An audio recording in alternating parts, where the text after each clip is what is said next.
Let's talk about Archewell Foundation, the foundation from Prince Harry and his wife Meghan Markle, Duke and Duchess of Sussex, the runaway royals. In his book Revenge, Tom Bauer mentioned the first efforts of the couple to build a foundation while there were still working members in the royal family. Meghan believed she had good reason to be suspicious. All her requests were now referred to Buckingham Palace, and regularly the Queen's officials directed her staff to prioritize the palace interest over Meghan's. More important, without consultation, a legal constraint had been imposed on Sussex Royal, their foundation. A solicitor regularly employed by Buckingham Palace had been asked to create the foundation of the Duke and Duchess of Sussex. The couple believed that the lawyer had been tasked to reproduce the royal foundation. Under the law, a foundation is private, the patrons have no legal obligations, and there is no requirement to publish detailed accounts. However, a foundation is complicated to establish and is usually financed before its creation. The couple's foundation was registered as a charity, leaving the Sussexes' future wide open to the financial scrutiny that goes with charity regulation. The difference was considerable. Easy to establish and without the need for original money, a charity is obliged to publish detailed accounts and is subject to scrutiny by independent officials employed by the Charity Commission. All the donations the Sussexes expected to receive, especially from America, would be itemized and published, as with the salaries of their staff. As an officer of the charity, Meghan would be subject to financial laws. The charity was incorporated on July 1st, 2019. At their first meeting in Kensington Palace, the Sussexes welcomed the foundation's 4 trustees. All were personally unknown to them. Stephen Martin Cooper was the chief executive of Harrers Bank. Christy Jackson-Jones and Karen Blackhead, a British businesswoman, had significant commercial and legal experience, and the chairman, Stephen Alish Taylor, was a well-known businessman and philanthropist. In a solemn atmosphere, they discussed their objectives to the foundation's success. By the end of the meeting, the Sussexes were shocked. The trustees, they discovered, were neither mates nor servants. They were independents who have complete control over the charity's money. Under the law, the Sussexes would be denied any privacy over the foundation's management. For Meghan, a master of control, the legal requirement of transparency was unexpected. The foundation's legal structure, she believed, was a deliberate bid to undermine her. Once Meghan discovered that the Sussex Foundation could not operate in secrecy, another reason to stay in Britain had disappeared. Money was critical to her. As Gina Nelthorpe-Cowan had realized, Meghan was a businesswoman first and foremost. Everything was calculated on commercial terms. Financing her charities and her personal lifestyle were destined to be intertwined. All of that has changed, and the two were able to build their own foundation in October 2020, known as the Archewell Foundation. Their slogan is, "Show up, do good." We believe in the power of community building as a potent and transformative solution for mental wellness, cornerstone of our collective well-being. This belief shapes everything we do as we reach communities locally and globally to inspire positive change through lasting solutions. Through these stories of impact, we can find inspiration, and in the moments, we find joy. Except that not all is good. Hello and welcome to my channel. I'm Christine. I'm glad you're here. This is a video about the Archewell Foundation. It is a little bit out of the realm of the videos that I typically do, but as we go along, let me entertain you and let me also share my thoughts why the Archewell Foundation, in my opinion, is also an interesting video in the anti-scam content that I typically do on this channel. I myself, I'm not a royalist. I'm also not anti-royals. I really have no skin in the game here. I do not live in the United Kingdom. I live in a country that is not a monarchy anymore. And I just like to watch these things from afar. And I think that a lot of people were able to witness how Prince Harry and Meghan Markle left the royal family, how they pretty much air out their family's business on TV and in books to finance their very lavish lifestyle, while the royal family in the United Kingdom continued their path of don't explain, don't complain, and they had to go through a lot of changes with a lot of people passing away, and also with the health news about King Charles and Catherine, the Princess of Wales. I do like to watch an occasional royal wedding in Europe and watch those things from afar via television, or also to be present with those really pompous ceremonies that can look quite impressive. But let's leave Europe, let's leave the United Kingdom, and go back over to the United States, to Beverly Hills. Archewell Inc. is a Beverly Hills-based organization with a mix of for-profit and not for profit. It is registered in Delaware and was founded in October 2020 by Prince Harry, Duke of Sussex, and Meghan Markle. The Archewell Inc. group includes the couple's nonprofit charitable foundation, the Archewell Foundation, as well as for-profit business divisions focusing on media production. Archewell Audio, which famously produced Archetypes for Spotify, although it should have actually been named Stereotypes in my opinion, was dropped by Spotify after only one season with 12 episodes. The couple was famously called effin' grifters by a Spotify executive because they could not produce a lot of content for Spotify in 2.5 years. Before that, one pandemic special was released by Archewell Audio where a bunch of rich people were pretty much crying how the pandemic had affected them, how hard it was for them. And then the 12 episodes of Meghan's mostly unsuccessful podcast were not enough to secure their alleged $20 million deal with Spotify. Harry was not even able to produce a podcast of his own. His pitches included him wanting to interview tyrants and dictators, and he wanted them to open up about their childhood trauma. Surprisingly, Spotify said, no, we're not doing that. It was announced in February that the first season of Archetypes was picked up by Lemonada Media, which will distribute the one and only season of Archetypes, and allegedly a new dynamic podcast is in the making too. And then there's Archewell Productions that produced the Netflix hit reality show Meghan and Harry, which aired in December 2022. The show is the reason the couple got a $100 million deal with Netflix. It was always going to be a success because the two aired out their dirty laundry about their families and specifically shared never before seen very personal insights into the royal family, garnished with mostly unproven accusations of racism and neglect. In fact, most of them have been proven to be false. The reality show was topped off with a love story of two, in my opinion, very privileged and also entitled people. But most people watched this show because they wanted to hear and they wanted to have insights into the royal family that they never had before.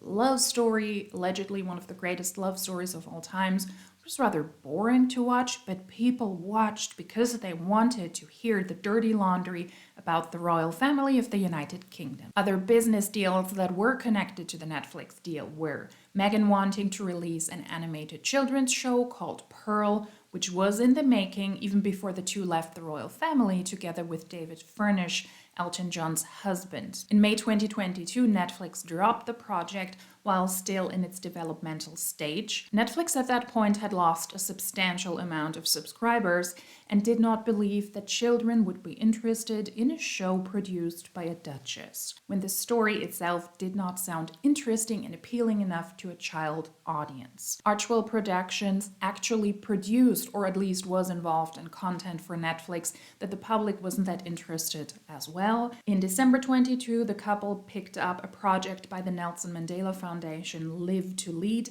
and they narrated the documentary. This never showed up in Netflix top 100 products. And then Heart of Invictus, which was released in August 2023, Prince Harry's documentation about injured members of the armed forces. By the time this, in my opinion, very interesting and very charitable documentation was released, the brand of the Sussex, as well as the Invictus Games connected to this documentary, they were already tarnished by the toxic brand that to this very day is Harry and Meghan. The documentary about the Invictus Games did not show up in the top most viewed content from Netflix, and it didn't show up in documentaries as one of the top documentaries either. Now, a couple of projects are allegedly in the making. There are in the developmental stages also for Netflix. And then there's Archewell Foundation, that is also a part of Archewell Inc. Back to the topic of this video, to Archewell Foundation. Let's take a look at the impact video that was released by the foundation for 2022 and 2023.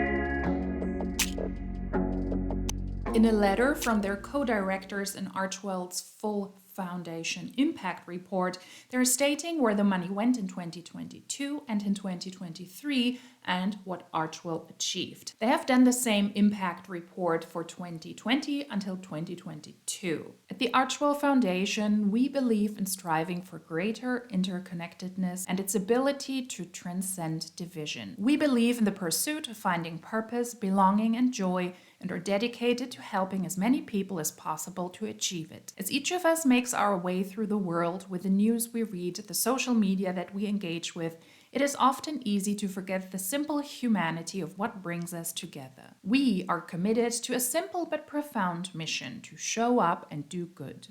Our work, especially this year, has been rooted in fostering community and remaining responsive to those in need amidst the evolving challenges we encounter in today's world. As we see issues arise, we focus on resolving the most causes and prioritizing lasting solutions. It is through this work that we have been fortunate to connect with some of the most inspiring people, brave women displaced from their home country of Afghanistan, starting community groups in their new homes, the families in Uvalde who have worked with us to build playgrounds in their close-knit town so that laughter and play can be rebuilt as they all continue to recover, and the young activists and entrepreneurs who will be the driving force behind a new generation of technology and the online world. Through these stories and the people they belong to, we find inspiration. Through our connections, we find joy. We hope you will too. Let's take a look at a couple of the projects that they were involved in, and according to their co-directors, they, as in we, as in Archewell, did a lot of good. We believe in showing up and doing good. We believe in supporting communities. So let's keep that in mind. It sounds very much like Archewell is pushing all of these initiatives and is doing the actual charitable work. Let's go through some of the details here. So for example, they built a playground in Uvalde to create joy, partnering with the city of Uvalde in Texas and Kaboom. This was a project that started after a horrible school shooting in Texas that took the lives of 21 people. Archewell returned after building the playground in Uvalde to support a memorial installation to support those grieving the loss of a loved one. Those were the projects that started after this horrible shooting, but Meghan visited Uvalde some 24 hours after the shooting in an alleged private capacity, when the police investigation was still ongoing and the city was still in uproar. The news outlets were still there, and Meghan was touring a memorial site surrounded by cameras. She flew to Texas with a crew of people and paraded the memorial as if it was a PR stunt pretty much, laying down flowers while the press at site and her team were able to take pictures and video footage. If she wanted to do something in a private capacity, she could have sent flowers and asked locals to lay them down for her or sent an assistant. She received a lot of backlash for this truly distasteful PR stunt, and a couple of months later they partnered with Kaboom and the city of Uvalde and the local city project that would have happened anyway, with or without Archewell. A lot of people did not appreciate that Meghan Markle showed up there as what was perceived as a PR stunt, and she was really bashed a lot also in the US media, who said that this was absolutely disgraceful and distasteful. And then they partnered with Kaboom and with the city of Uvalde to build a playground and also then return later with a memorial plaque to not forget those who lost their lives there. So lots of people said this looks very much like a PR stunt, and I have to agree, it does look really, really bad. This is a project that would have been done with or without Archewell because Kaboom was already on the topic, and so was the city of Uvalde, who were trying to get back to a normal life without forgetting the lives of the ones that were lost. Another project that was pushed heavily by the Archewell Foundation was the Parents' Summit on World Mental Health Day, making it sound yet again that they, Harry and Meghan, held this themselves. The Archewell Foundation Parents Summit Mental Wellness in a Digital Age brought together parents who have experienced tragic loss, connected to their children's social media use for a discussion on building community and creating a safer online world for young people. During an intimate conversation, the parents discussed how they are using their stories to inspire action and raise awareness of the dangers to young people's mental health. The parents whom the Archewell Foundation has engaged with over the past year highlighted the strength and community they have found through a shared passion for creating meaningful change to prevent more families from this tragedy. Following the parents' panel, Prince Harry and Meghan, the Duke and Duchess of Sussex, spoke alongside U.S. Surgeon General Vivek Murthy about how to address mental wellness in a digital age. In a conversation moderated by Carson Daly, they discussed the pervasive reality of the teen mental health crisis and the steps that can be taken to ensure the safety of children and teens globally. But in reality, this was not an Archewell project.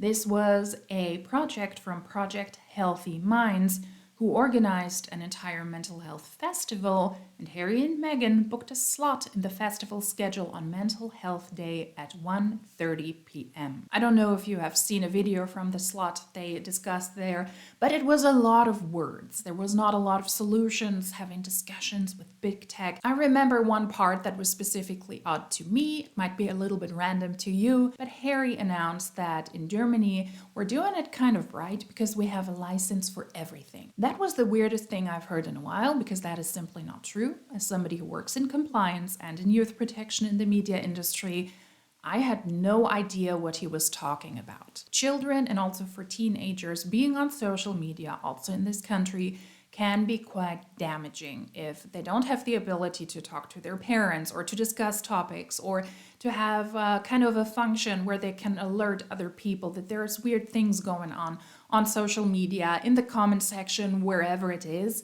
That is not something you can have a license for. And to my understanding, that should have been one of the predominant discussions they should have had if they wanted to talk about internet safety and social media safety for children and for teenagers. In my opinion, there was a lot of word salad that happened there, but the license topic was weird because we don't have a license for everything. Just saying. Weird random side note, I know, but that is something I worked in, and that's where I was like, what? What are you talking about?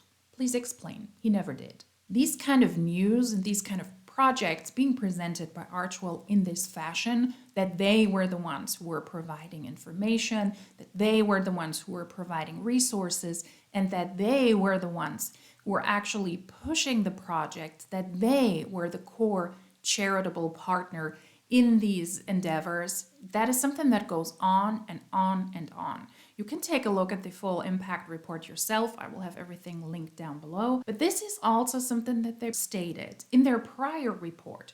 Let's just go through some examples. I won't expose you to everything. But for example, they stated that they procured 12.66 million COVID vaccines through partnering with Global Citizen. Michael Sheldrick of Global Citizen has released a statement via Twitter, where he pretty much threw a little bit shade on them, I would say, but let's read the tweet and you can judge yourself. Michael Sheldrick of Global Citizen tweeted, "We were grateful to partner with the Sussex's Archewell Foundation to promote vaccine equity at a time when vaccine nationalism was rife. Our collective advocacy helped procure 12.66 million COVID-19 vaccine doses globally through garnering public and private sector support." This statement doesn't read like it was really the Archewell Foundation who were able to provide 12.66 million COVID-19 vaccines. He says very clearly, we were grateful to partner with them, which sounds like that is something that was in the past.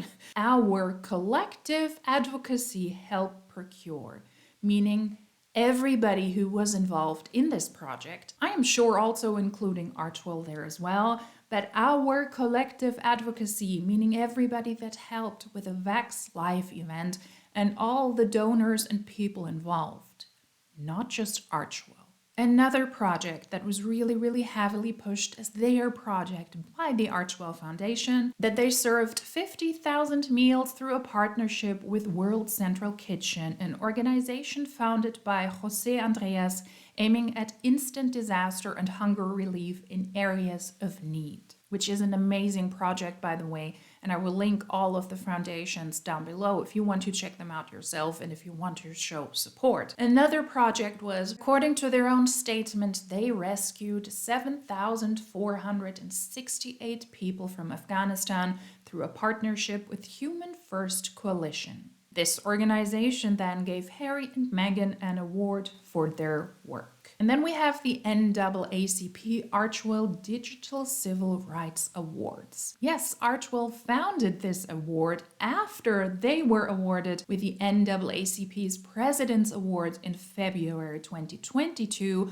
for distinguished public service fighting against racism in the royal family. Does that sound like pay for pay to you as well? Because that's what it sounds like to me. They pretty much paid for the President's Award in 2022 by founding their own NAACP award for something that Harry then admitted 2 years later never happened, fighting racism against his own family, the royal family. In the Oprah interview, you accuse members of your family of racism. You don't even... No, we didn't. Well, The British press said that.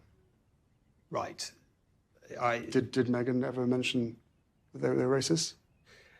She said there were troubling comments about There Archie's was skin concern colour. about his skin colour. Right. They also accepted the Robert F. Kennedy Ripple of Hope Award, fighting against systemic racism in the royal family, an award, once again, according to Harry's very own statement, an award for something that never happened? But I'm glad he cleared that up 2 years later, after stirring the pot. Then we have the couple's involvement in the Invictus Games. That is something that was actually founded by the Royal Foundation, and Harry continued to be involved. And now the Invictus Games, currently the couple is on promotion in Canada to promote the next Invictus Games that will be Winter Games, but they're pretty much decaying and they're turning into a Meghan Markle fashion show. Unfortunately, the focus is on the couple and on their PR and for them to be able to present themselves in a positive light, and not so much on the wounded soldiers and on their ability to go above and beyond and to train even after they went through some of the roughest time a human being can very likely go through. And they're able to perform sports on a level that a lot of us are not able to perform on, but that is not really what the reports are about. That is not really what the discussion is about. It is about Prince Harry and Meghan Markle and what she wears at those events. To me, this looks like a pattern that Archewell is getting involved in projects that already exist, that would have been done anyway. They're paying their way into already existing organizations, and they're trying to promote these as their own, or they're booking slots in already existing festivals like the Mental Health Festival, and they're promoting it as their own. Not necessarily, in my opinion, to support an actual cause, but to support their own PR portfolio to make themselves look charitable and philanthropic and great human beings. But let's take a look at Archewell's actual numbers, the ones that matter, in their 2022 public disclosure statement. According to Archewell's tax filing, the charity suffered an 11 million decline in donations in 2022 compared to the year before. They received over $2 million in contributions in 2022 compared to $13 million in 2021. Laurie Styron, who is the executive director of independent charity watchdog group Charity Watch, says that celebrity passion project organizations like the Archewell Foundation often receive most of their support from a few individuals, such as its founder or one family. This is particularly true within the first few years of their existence as they work towards drumming up broader support. We can deduce from this report that the majority of the charity's donations in 2021 came to the organization in form of small donations from the general public, whereas nearly 100% of donations in 2022 came from only 2 donors, she says. Based on the tax filings, the foundation appeared to have much wider public support in 2021, but in 2022 received most of its donations from 2 unnamed individuals. What I find especially interesting is that Archewell's total expenses during the 2022 tax year exceeded its revenue in 2021, leaving it in the red by more than $674,000 according to the filings. Its revenue in 2021 was just over $9 million, and the tax filing sheds light on specific expenses as well. The nonprofit's executive director and president, James Holt, earned a salary of $207,405, a $20,000 bonus, and over $15,000 in non-taxable benefits in 2022. His salary in 2021, the foundation's first year in operation, was $59,846. That's quite an increase. I think that a lot of people in this day and age would appreciate such a salary increase where we see that the exact opposite is happening. Mr. Holt, that looks like a very, very steep promotion, at least when it comes to the financial part. According to CharityWatch.org, the foundation has time to drum up more wide-ranging support before being deemed a private foundation by the IRS, which has tax and reporting implications, including operating restrictions. But it has other issues at hand. The charity reports only 2 board members, making it more difficult to ensure checks and balances that are not used to further personal interests. The widely accepted minimum in the nonprofit sector for board size is 5 if a charity is concerned with following best practices. The foundation still holds over $8.3 million in assets and cash. CharityWatch.org clarifies that Archewell Foundation reports about $8.3 million in net assets as of December 31st, 2022, almost all of which consists of cash and savings. At 2022 spending levels, the charity could continue to operate for just over 3 years without raising another penny in donations or other revenue. In this sense, its drastic drop in donations from 2021 to 2022 does not mean that the charity is in danger of shutting down due to a lack of resources anytime soon. But there is one red flag that CharityWatch.org identified in the charity's expenses reporting for 2022. Is 0 reported fundraising expenses. It costs money to raise money, and so therefore a charity reporting that it spent nothing to raise over $2 million in contributions heightens the suspicion that it may not be allocating its expenses correctly.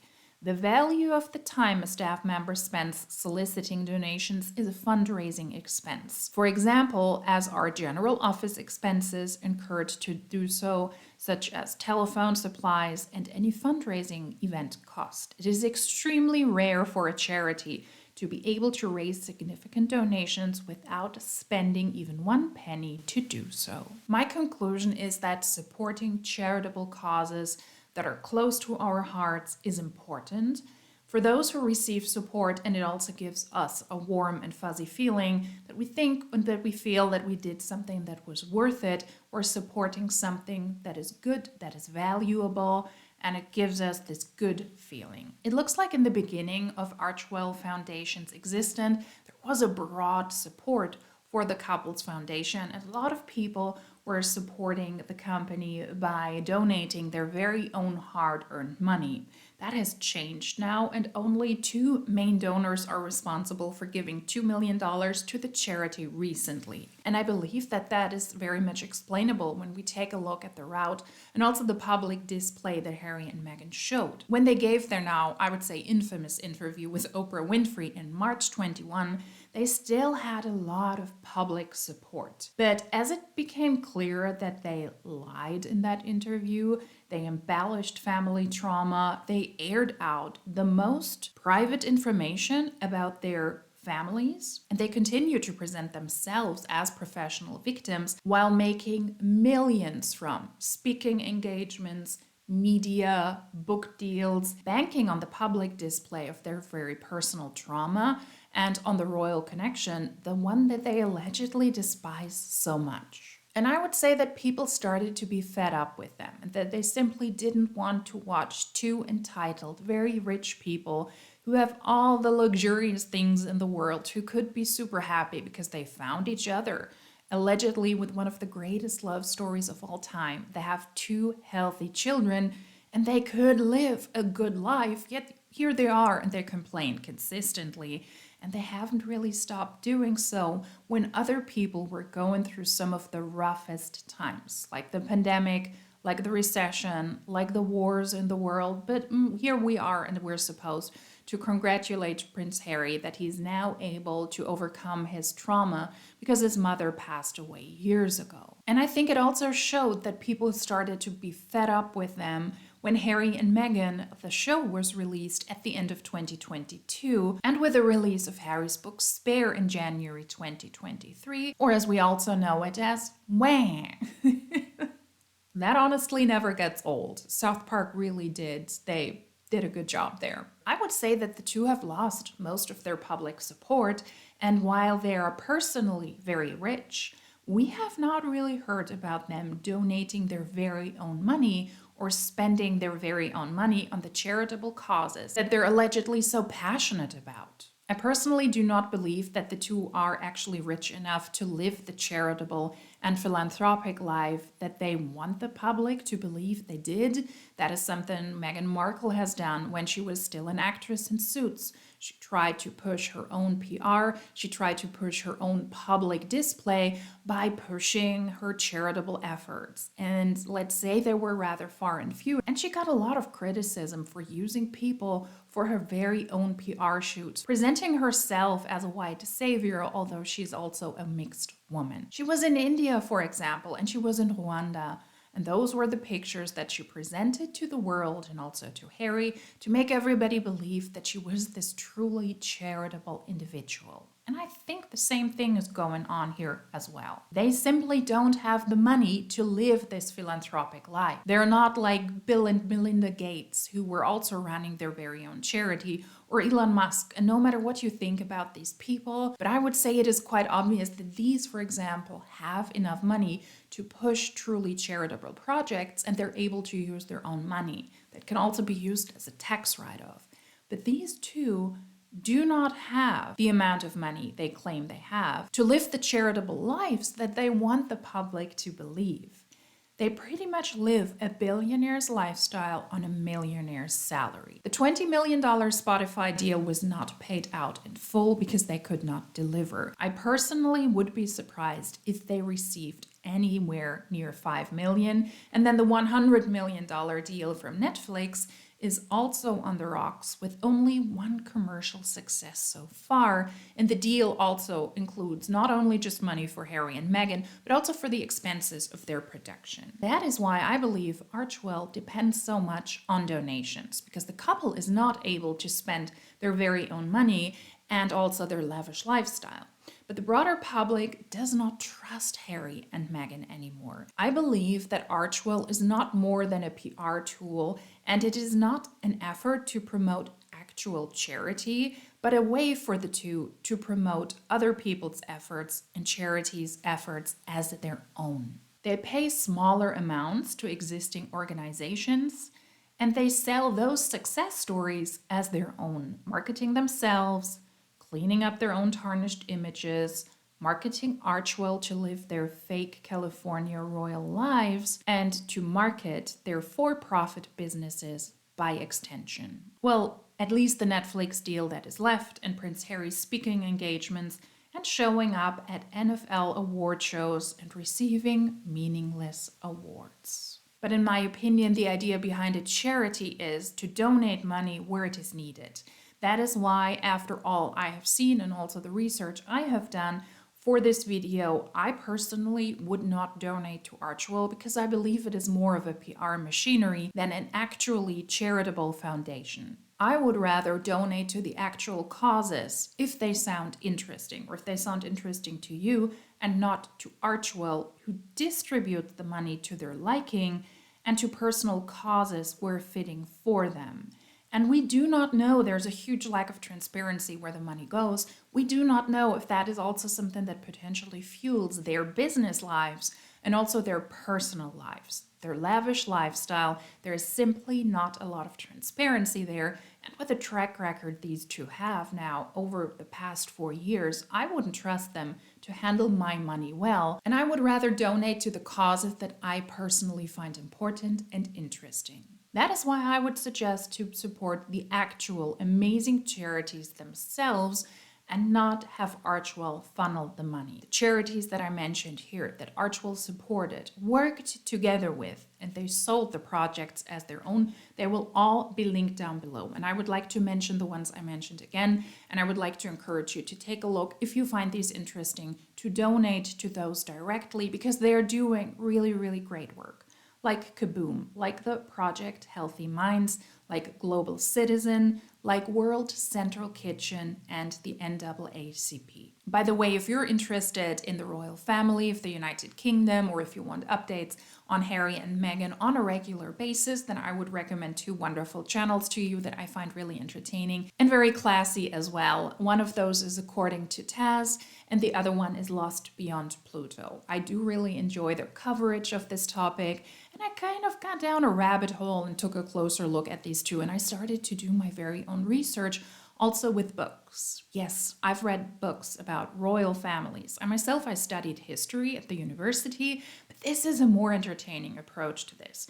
And I did read Revenge by Tom Bower. I bought a used copy of Finding Freedom. I'm also currently reading Courtiers. But if you want all of that presented in a very entertaining, short way on a regular basis, shortly after things happen, I would encourage you to follow these two channels. I personally like them a lot. If you're interested in royal news also from my end, or more topics like Archewell, then please let me know. I'm happy to cover those as well.